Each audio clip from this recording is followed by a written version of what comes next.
Hello mga beshwaps! For today's video nga ay gawa tayo ng mango sticky rice and niluto ko na muna yung malagkit. Sinalang ko siya kung paano ko magsaing din ng normal na bigas. Tapos sa isang kaserola, naglagay lang ako ng isang pack ng coconut milk.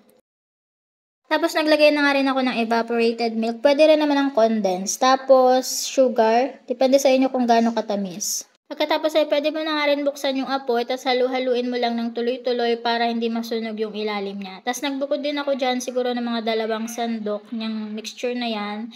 Nilagay ko dun sa nakasalang na malagkit. Tapos nung medyo malapit nang kumulo, ay naglagay na ako ng konting slurry para pampalapot. Tuloy-tuloy lang din dapat yung halo para hindi nga mamuo yung ilalim tsaka hindi masunog hanggang kumulo siya. Tapos nag-toast na nga muna ako dyan ng sesame seeds. Nung naluto na nga yung malagkit, ipinlating ko na at nilagay ko na lang yung mga sliced mango dyan sa paligid niya. Sinunod na nga natin ilagay yung coconut sauce na ginawa natin. Tapos, pwede mo rin siyang lagyan ng sesame seeds sa ibabaw. Pero kung hindi nyo bet, pwede naman. Siyempre, pagkatapos tikman na natin at ang sarap. Kaya naman sa mga bet mag-try, push nyo na yarn. Ayun lang. Shalaman!